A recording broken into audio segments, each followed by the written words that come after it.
The Hive, as I call it, is a 3-person pop-up ice fishing hut which I've converted into a portable photographic darkroom, bar, and writing salon. It has been an integral part of Leia's and my life on the road for the past year, and has seen service from the coast of Maine to the Pacific Ocean and countless other worldly spots in between. So we've reached a point for me to see what I can do to bring it back to its former glory. Into the hive we go to hit the high points, or hive points really, on what exactly we're going to be doing inside of the dark room to get everything back up to working condition. I am happy to say that, considering all the stuff the hive's been through,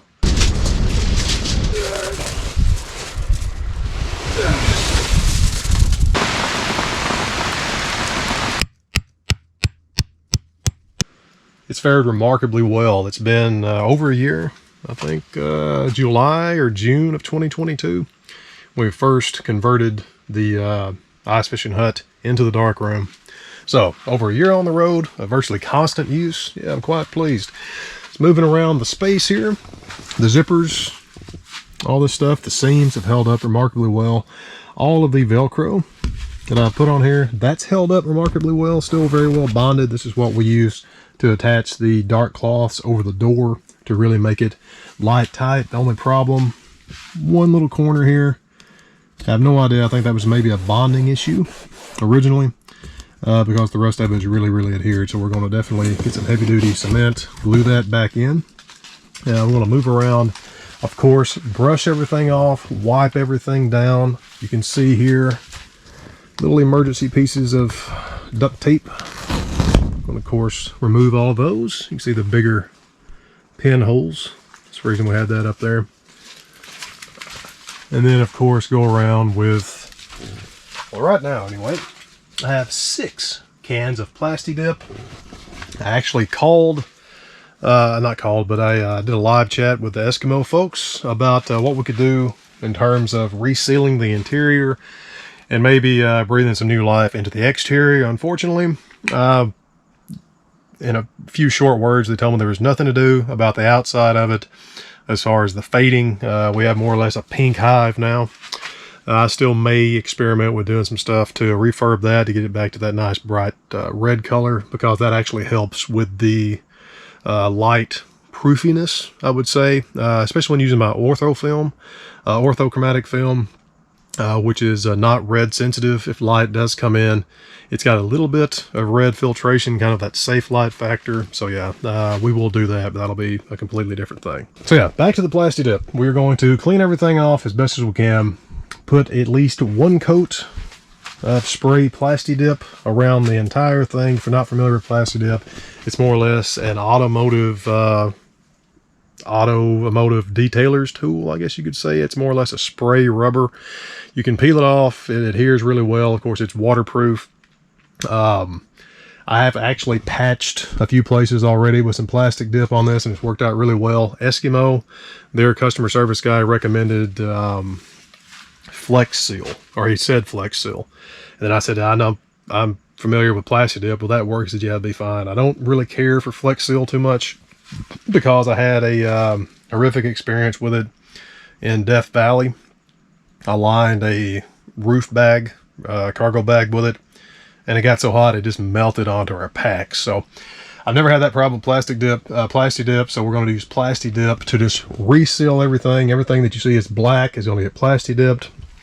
The seams, I had waterproofed those with a mixture of black spray paint, some raw silicone, and some mineral spirits. Those are all still holding up perfectly well. I'm not going to reseal the seams or anything like that. Unfortunately, the big problem that we've got to fix is our new skylight that I accidentally added in here. Believe it or not, when I was setting up the hive to do the refurb, something that has never happened to me before. I don't know how many times I've set this thing up and took it down. Now what happened with that was, believe it or not, I got these bars somehow when I was setting it up. They got all cattywampus. Absolutely never had that happen before. And this nut on this little hub, I just caught the fabric wrong, completely ripped it. I ripped it in a few spots here. Now naturally that would happen in the worst spot imaginable, because naturally, very top of the hive, all the moisture is going to be coming on here. Sun's going to be shining more directly down through here, so we've got to get this patched. And the only thing I have, I believe this is maybe like a licensure bag. I've always wondered what this was for, that came with the hive. I'm going to cut the plastic off of this, because the backing material is literally the material from the hive, and I'm hoping that we can make this fit over this flap here. Now I will trim this as little as possible, but trim that flap off, put the patch on the outside, and cement the living hell out of that bastard. I have no idea if it's going to work. I'm hoping it will.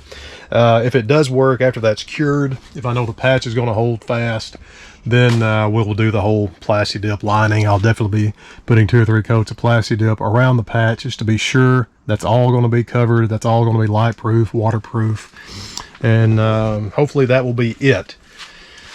Now the issue with that, if that doesn't work, I'm just going to have to buy a new ice fishing hut, a new hive, and more or less start from scratch, because if one thing we have out on the road that is essential to not only our survival, but in our terms of completing the goals that we are actually set out to do, that is making and printing ultra large format photographs from the road, we have to have this. There's no way around it.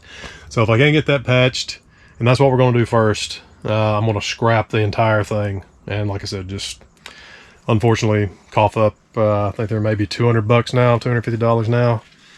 Yeah, just get a new hive, which will be even more work, because you know, we'll literally have to just do all of this again, all the seam sealing, all the Velcro work, all the little patch jobs, that kind of thing. So yeah, that's enough rambling about all that melancholy nonsense. I'm going to go around, brush everything off first, the spots that are really peeling off of that original liner. I'm going to try to clean those off, scrub them off as best as I can, and then, you know, go from there. Let's say the big thing though, patching this roof.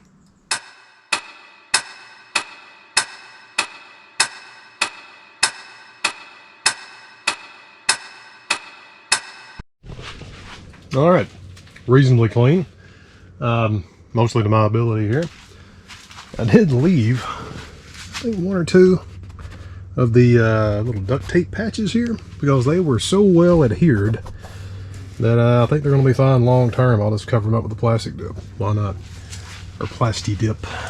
Guarantee I'll be saying that a lot. So while all this dries off, going to cement this Velcro strip here, and then we'll get to work on our little patch job. Now, while it's not overly interesting, folks, the adhesive I'm going to be using for not only re-securing this piece of Velcro, but also for the patch up top is this guy right here. This is Industrial Strength E6000. It's a flexible, paintable adhesive. Love this stuff. So far it has not let me down. This is actually what I have that re-secured my solar panels on top of the vehicle, on top of Bruce. And it's been absolutely extraordinary. So I hate to say it, if this stuff doesn't work on patching the skylight, I don't think anything will. Got a feeling this is going to be fairly ideal. So yeah, we're going to try it. So Velcro first, patch second. So I've measured off our patch. We should be good to go in terms of covering the big hole. However, there's 2 little slashes on the back end, so that means I'm going to have to cut out a second patch for that, little tiny, maybe 2 by 2 inch square. So, in the spirit of conserving all the material we have, instead of just cutting out around the stitch between the little clear plastic and the canvas material here, I'm going to take a razor blade, be very careful of course, and go around and just pull out this stitching. So we'll have as much surface area as we can, because maybe half a centimeter on either side. That may make all the difference. So when in doubt, waste not. Yeah, took a little bit of a shortcut there. The clear plastic, I realized would just rip right off of the stitching. Still want to save that. I didn't lose too much of it. Like I said, maybe half a centimeter on all the perimeter, but definitely save that just in case, never know. So now we have our patch. Yeah, I'm going to cut out the square and then go actually patch the small spot and the big spot. I'm actually kind of nervous. Like I said, if this doesn't work, it's going to be a big deal.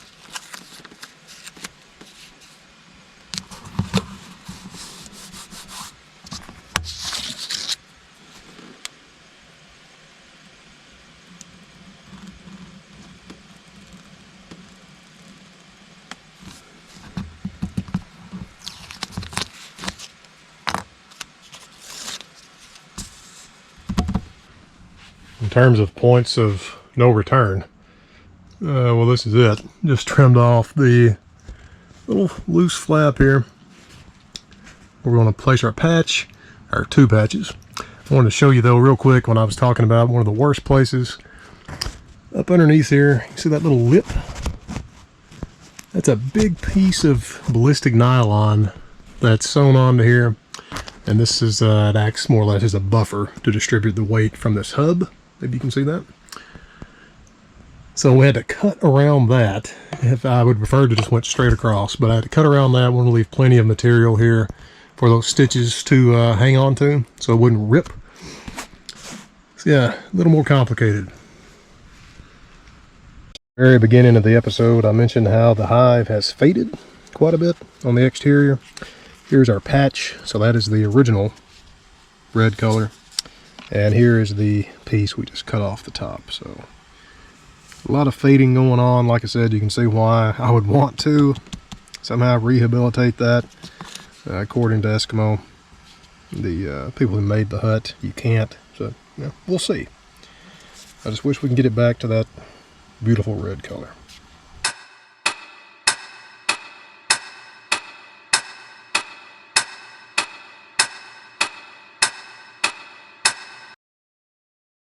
I want to show you from the outside what we're looking like here. Of course, the big spot is the larger hole. That's the spot we just patched. Hope you can hear me. And the monkey and the wrench that I just realized, my original plan was just to put a big slather of the cement, the glue, on that patch, and then just lay it over it. But I realized if I do that, it will adhere to this top cross member here. We don't want that. We need all these free floating. So yeah, that's going to be a little more tricky. We'll have to just go around the perimeter of the patch with our adhesive and be a little more careful with our fitment. What am I waiting for? I'm not talking about the stitch holes, which are obvious, but I noticed there are a few. There's a big one. A few pinholes on our patch we're going to be using here. Instead of gluing it all down and then trying to plastic dip underneath that, get in between the bar that I showed you just a second ago, I'm going to go ahead and spray this sucker down with a good coat of plastic dip, let it dry, and then glue it up there. I think that's the best course.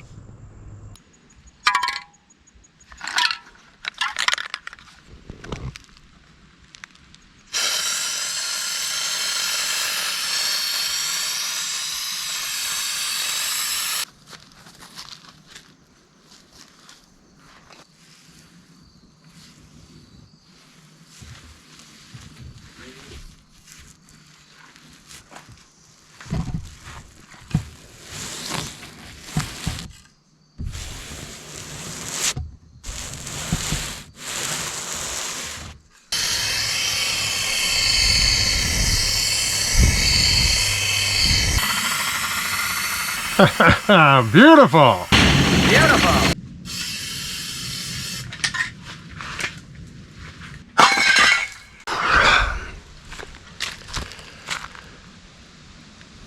Well, as they say, that's all they wrote, folks. Can't believe it. Completely recoated the entire inside of the hive with 6 cans of Plasti Dip. And don't worry about the cans getting knocked over. That was just for dramatic effect. I've still got about 1/3 of a can left to go around and patch up any kind of pinholes we want to see. After everything cures up, everything's dry, I know there's going to be some. So yeah, fairly pleased. Let me show you that patch real quick. Of course, the hardest part was getting this sealed up at the top. I think we have succeeded. I'm sure the cement's good. I think the Plasti Dip is going to be good. Let this cure up for about another 10 minutes. Then I'm going to come around like I've done to the rest of the body of the hive and pull these rods down so it doesn't exactly adhere to that. Doesn't make a point of stress for all this stuff to just peel off in one big piece.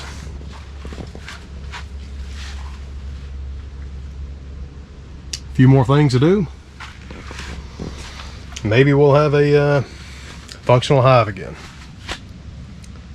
Famous last words. This is the final result.